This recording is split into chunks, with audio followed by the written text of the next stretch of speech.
नदी पर होने वाले हाइड्रो प्रोजेक्ट्स पर विस्तृत जानकारी। गंगा नदी भारत की सबसे महत्वपूर्ण और पवित्र नदियों में से एक है, जिसका उद्गम उत्तराखंड के गंगोत्री ग्लेशियर के गोमुख से होता है। गंगा नदी के ऊपरी भाग, विशेषकर उत्तराखंड में तीव्र ढलान और तेज प्रवाह के कारण जलविद्युत परियोजनाओं के लिए उपयुक्त परिस्थितियां पाई जाती हैं। इस कारण यहां कई छोटे और बड़े हाइड्रो प्रोजेक्ट विकसित किए गए हैं। मुख्य हाइड्रो प्रोजेक्ट्स। 1. टिहरी जलविद्युत परियोजना। यह उत्तराखंड के टिहरी जिले में भागीरथी नदी पर स्थित है। यह भारत की सबसे ऊंची बांध परियोजना 265 मीटर ऊंची है और इसकी विद्युत उत्पादन क्षमता लगभग 1000 मेगावाट है। यह परियोजना सिंचाई, पेयजल आपूर्ति और बाढ़ नियंत्रण में भी सहायक है। 2. कोटेश्वर जलविद्युत परियोजना।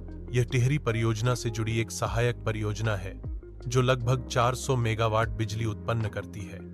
यह टिहरी डैम के जल को नियंत्रित करने में मदद करती है। 3. मनेरी भाली परियोजना। चरण I और E। यह परियोजना उत्तरकाशी जिले में भागीरथी नदी पर स्थित है। चरण I की क्षमता 90 मेगावाट और चरण I की क्षमता 304 मेगावाट है। यह परियोजना सुरंगों के माध्यम से जल को बहाकर टरबाइनों से बिजली बनाती है। 4. विश्वनाथ परियोजना, पाला मनेरी, भैरों घाटी परियोजनाएं। ये प्रस्तावित और निर्माणाधीन परियोजनाएं हैं जो भविष्य में गंगा पर जलविद्युत उत्पादन को और बढ़ाएंगी। पर्यावरणीय प्रभाव। इन परियोजनाओं से ऊर्जा उत्पादन में वृद्धि हुई है, लेकिन इनसे पर्यावरण पर गहरा प्रभाव भी पड़ा है, जैसे प्राकृतिक प्रवाह में कमी, मत्स्य जीवन पर असर और भूस्खलन की घटनाओं में वृद्धि।